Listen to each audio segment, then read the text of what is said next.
What? ఇంకో హత్య? ఎక్కడ? నేను వెంటనే వస్తున్నాను.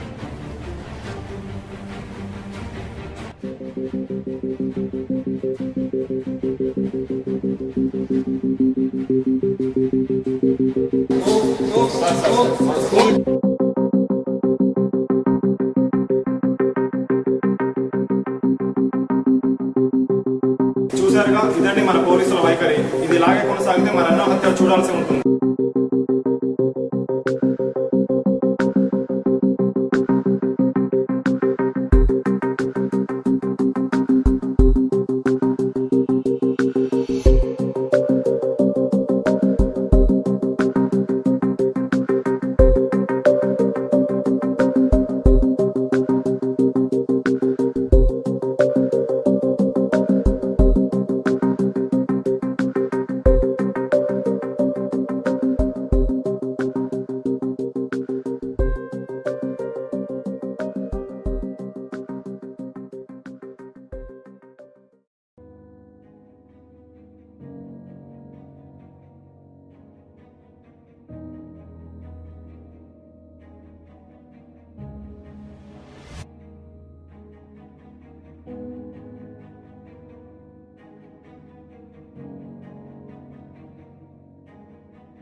Hello sir. హలో, డాక్టర్ చెప్పండి. సార్, మీరు నాకు పంపించిన శాంపిల్స్లో ఫింగర్ ప్రింట్స్ అయితే ఏం లేవు, కానీ 376 అనే నెంబర్ రాసింది సార్. ఏంటి? ఫింగర్ ప్రింట్స్ ఏం లేవా? 376 అని మాత్రం రాసుందా? ఓకే ఓకే, రిపోర్ట్ మీరు ఆఫీస్కి పంపించండి. ఓకే ఓకే సార్, ఆ హంతకుడు మనకేదో చెప్పాలనుకుంటున్నట్టున్నాడు. సార్, మనకు దొరికిన ఎవిడెన్స్ సిగ్గుబిళ్ళ. దాని మీద ఉన్న నంబర్ 376. ఓకే. చనిపోయిన వాళ్ళంతా ఇదివరకు రేప్ కేసులో అరెస్ట్ అయిన వాళ్లే. దీన్ని బట్టి చూస్తే ఆ హంతకుడు రేప్ చేసిన వాళ్ళందరినీ టార్గెట్ చేసి చంపుతున్నాడేమో అని నాకు డౌట్గా ఉంది. Okay, done. మన సార్కి ఇన్ఫార్మ్ చేద్దాం, పద. నగరం నిద్రపోతున్న వేళలో మరో దారుణ హత్య. ఎవరు చేస్తున్నారు, ఎందుకు చేస్తున్నారు, అంత చికెన్ విషయం. కానీ హత్య చేసిన వాడు బాడీ మీద మనకు వదిలిన క్లూ, దాని మీద రాసి ఉన్న నంబర్ 376. హత్య చేయబడిన వారి గురించి ఆరా తీస్తే వారు గతంలో అత్యాచారం కేసులో కోర్టులో అరెస్ట్ అయ్యి ఆ కేసులో ఎవిడెన్స్ లేదని రిలీజ్ అయిన వారు. అసలు సెక్షన్ 376 అంటే ఏంటి? It's a punishment for rape. దీన్ని బట్టి చూస్తే ఆ హంతకుడు అత్యాచారం చేసి ఆ శిక్ష నుంచి తప్పించుకున్న వాళ్ళని శిక్షిస్తున్నాడా? ఒకవేళ అదే నిజమైతే మీరు ఆ హంతకుడిని సపోర్ట్ చేస్తున్నారా? అయితే మీ అభిప్రాయాన్ని తెలపండి.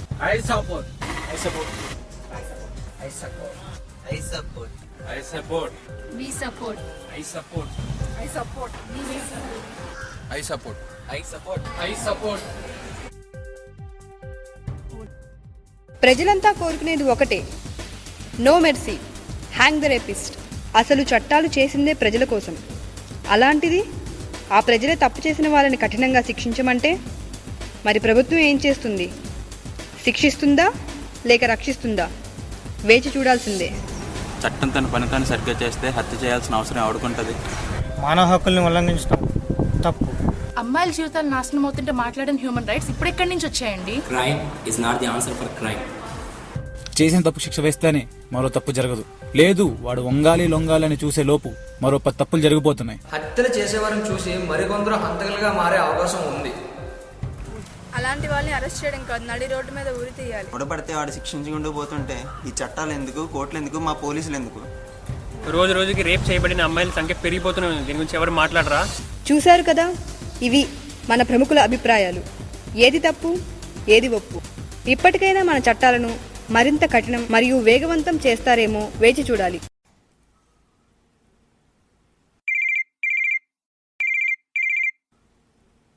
Hello sir.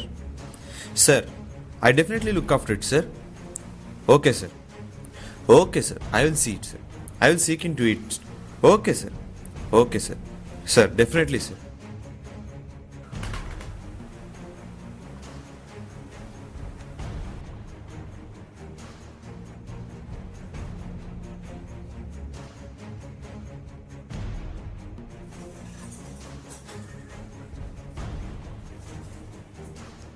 ఇప్పుడే హోమ్ మినిస్టర్ ఫోన్ చేశాడు.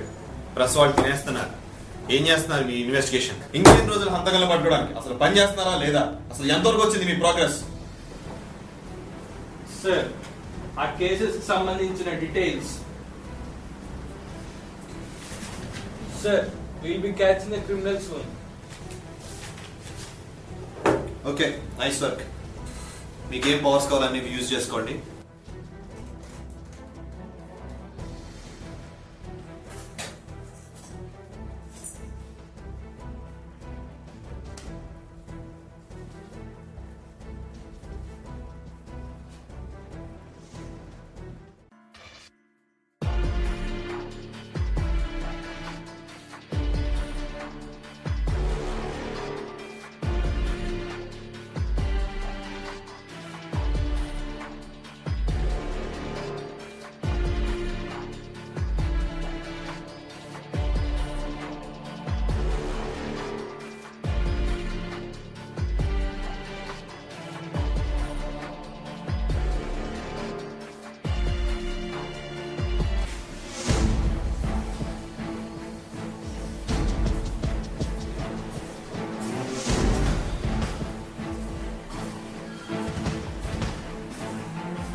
నీకు అంతలా రేప్ చేయాలనిపిస్తే పెళ్లి చేసుకుని పెళ్ళని ఏమన్నా చేసుకో, వేరే అమ్మాయి జోలికి వెళ్ళకు. India is my country, all Indians I my brothers and sisters అని చెప్తారు కదరా. ఇప్పుడేమైందిరా?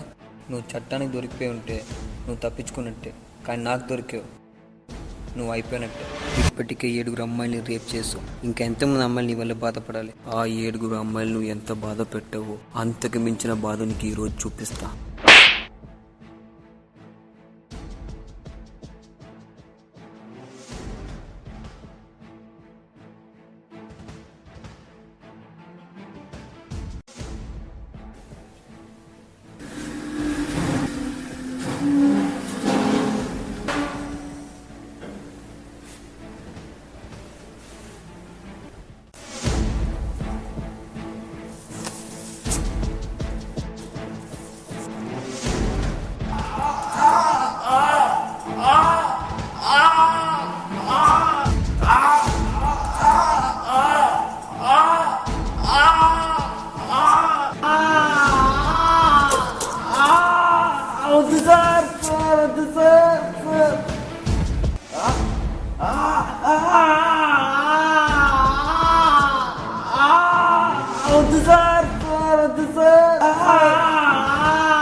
వదలండి సార్, నన్ను వీడితో మాట్లాడి వేసేస్తానండి.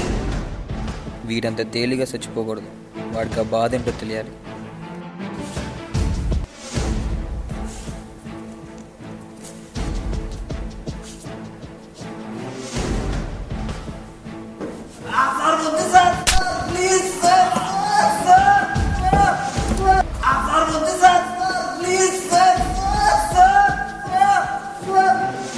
సార్ సార్ సార్ సార్ వద్దు సార్ సార్ క్షమించండి సార్ సార్ వద్దు sir sir sir sir please sir sir sir వద్దు sir sir sir sir sir sir please sir sir.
Sir నేను ఒకటి మిమ్మల్ని అడగాలనుకుంటున్నాను.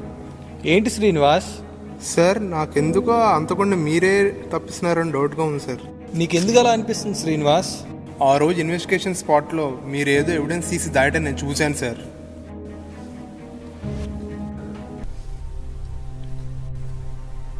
చూసావా? Yes sir.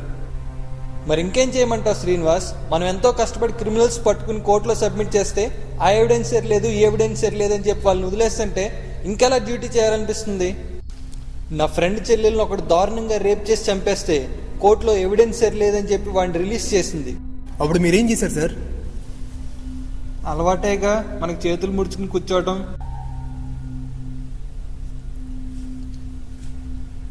కానీ నా ఫ్రెండ్ మాత్రం మనలా కాదు. ఒకరోజు నా ఫ్రెండ్ నా దగ్గరికి హడావిడిగా వచ్చాడు. కంగారు పడుతూ నాకేదో చెప్పాలని రమ్మన్నాడు.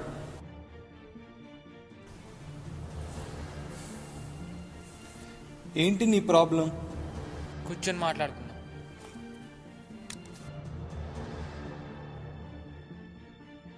ఏం లేదు, ఆ రోజు మనం కోర్టులో కేసు ఓడిపోయాం కదా. కోర్టు నమ్ముకున్నారుగా. వద్దు, తర్వాత చూసుకుందాం. నువ్వు ఆగు ఆగు. I'm sorry sir.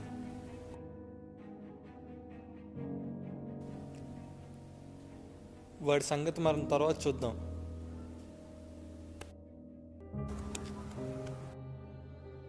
Court నమ్ముకున్నారుగా.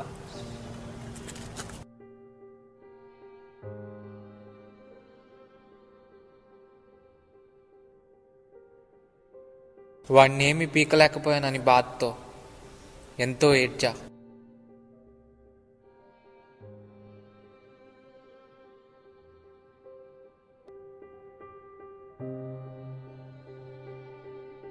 Sir మీరు కంప్లీట్ చేయవలసిన రికార్డ్స్.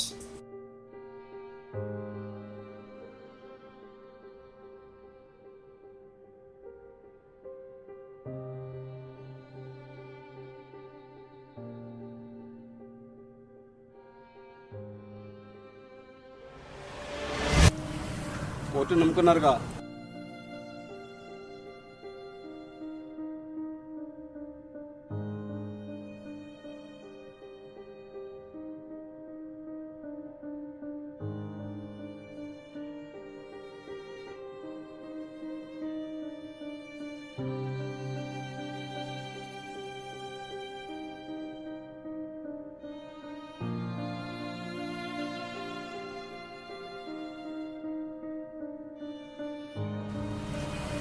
కోర్టు నమ్ముకున్నారుగా.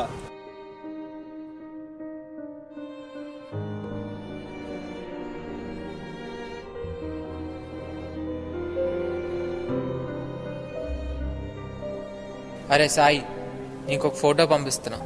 ఆ ఫోటోలో ఉండేవాడిని నువ్వు ఎలాగైనా ఎత్తికి పట్టుకోవాలా ప్లీజ్.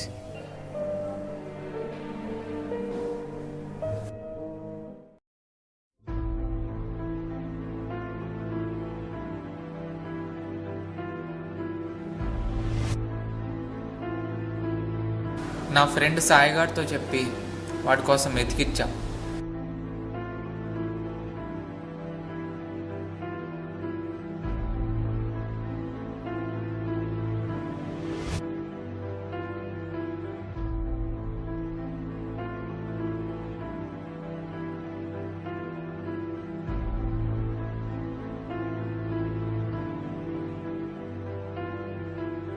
భయ్యా వీని ఎక్కడైనా చూసారా? ఇన్ని ఎక్కడో చూసినట్టుంది. ఏరా వీడు ఈ రోడ్లో తిరుగుతుంటాడు, కానీ ఎగ్జాక్ట్గా ఎక్కడ ఉంటాడో తెలియదు. మీరు కొద్దిగా ముందుకెళ్ళి చూస్తే దొరుకుతాడు.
హలో సాయి, చెప్పరా దొరికాడా? వచ్చేస్తున్నా.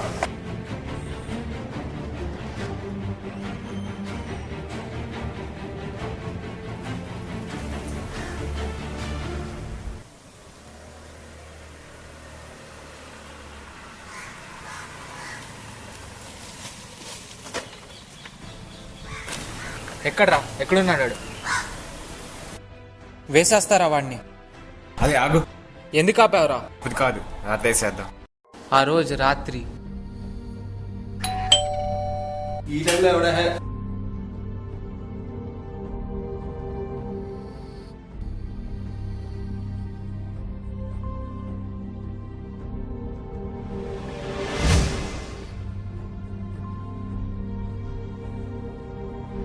ఎవడ్రా? నన్ను ఎందుకు కొడుతున్నా? ఎవడ్రా నువ్వు? రే వదలరా, ఎవడ్రా నువ్వు?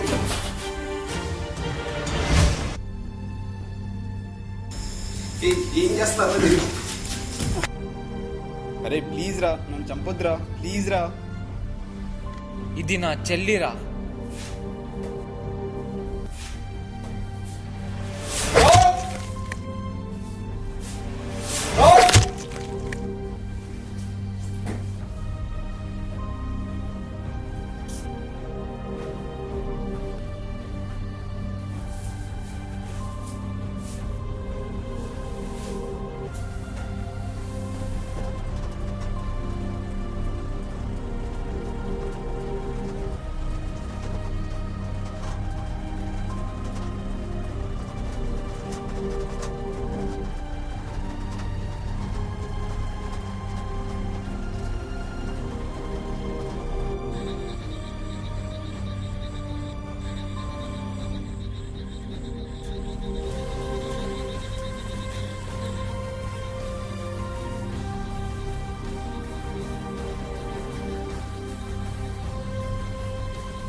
వాణ్ణి చంపి దూరంగా తీసుకెళ్లి సమాధి చేశాం. ఏంటి, చంపేశారా? అవునరా, కానీ ఇప్పుడు తలుచుకుంటా ఉంటే భయం వేస్తుంది. నువ్వే ఏదో ఒకటి చెయ్యాలి. నువ్వేం కంగారు పడకు, నేను చూసుకుంటాను. ఆ కేసు నుంచి నేను నిన్ను తప్పిస్తాను. మరి ఆ కేసు ఏమైంది? మన పోలీసులు చేయలేందే ఉంది శ్రీనివాస్. ఆ రోజే డిసైడ్ అయ్యా, నా ఫ్రెండ్ చెల్లి లాంటి ఇంకో చెల్లి బాధపడకూడదని చెప్పి ఆ రోజు రాత్రి నీ చేత ఫైల్ తెప్పించి వాళ్ళని ఎన్కౌంటర్లో లేపేద్దామని ప్లాన్ చేశాను. కానీ వాడెవడో నాకంటే ముందే నా లిస్టులో ఉన్న ప్రకారంగా హత్యలన్నీ చేస్తున్నాడు. Hello hello hello sir, urgent పని ఉంది సార్, నేను వెళ్తాను. శ్రీనివాస్ శ్రీనివాస్ మా సార్ని తప్పడుతున్నాను, కానీ మా సార్కి తెలియకుండా నేను ఇంకో పని చేశాను.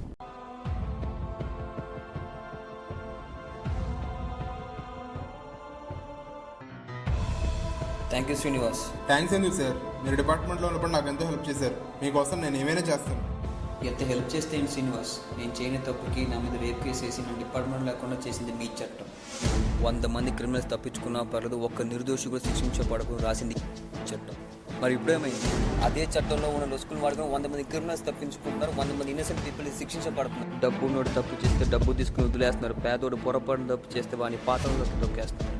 ఒకడు పుట్టినప్పుడు కేసు వేస్తే వాడు కాటికి కాలు చాపుకుంత వరకు కోర్టులో కేసు నడుస్తుంది. ఇంకెప్పుడా న్యాయం జరిగేది? వాడు సచ్చాక. కానీ ఈ రోజు నుంచి ఎప్పుడైనా నా చట్టంలో తప్పు చేసిన ప్రూవ్ అయితే వాడికి నేను రాస్తా ఫైనల్ జడ్జ్మెంట్. అలా ఆయన చేసిన మంచి పనిలో నేను భాగమయ్యాను.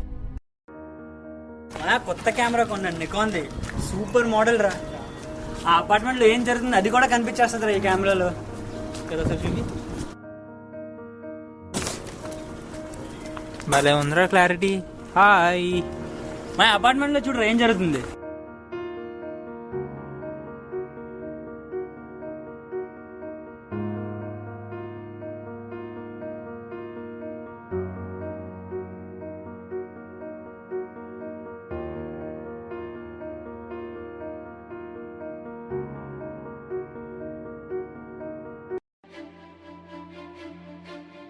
అరే కుశల్, ఆ అపార్ట్మెంట్లో ఎవరినో హత్య చేసేస్తున్నారా?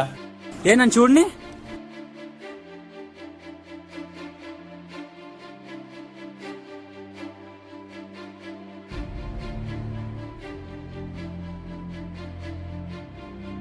అరే మాయా, పోలీసులకు ఫోన్ చేయరా.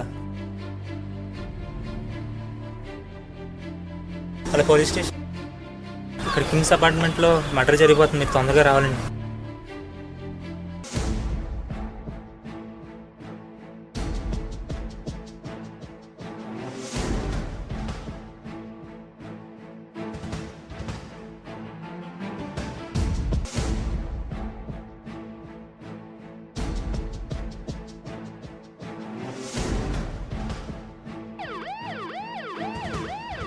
Srinivas, డోరేసే.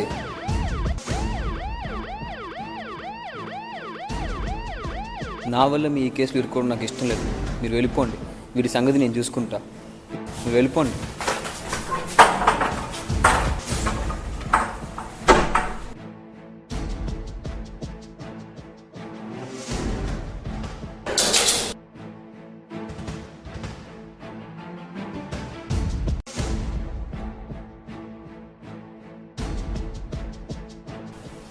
Constables, arrest him.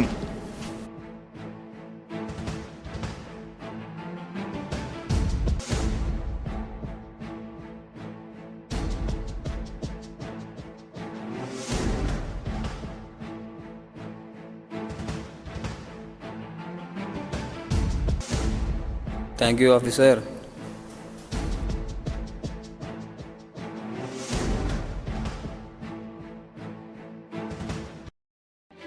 Case పూర్వాపరాలు పరిశీలించిన మీదట జగన్ జార్డన్ అనే ముద్దాయికి ఐపీసీ సెక్షన్ 302 ప్రకారం యావజ్జీవ కారాగార శిక్ష విధించటమైనది.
ఆడవారి రక్షణ కోసం నాలాంటి వారు ఎంతమందిని చంపినా, ఎన్ని ఉద్యమాలు చేసినా, మన చట్టాలను కఠినం చేసేంత వరకు వారికి లైంగిక వేధింపులు తప్పవు.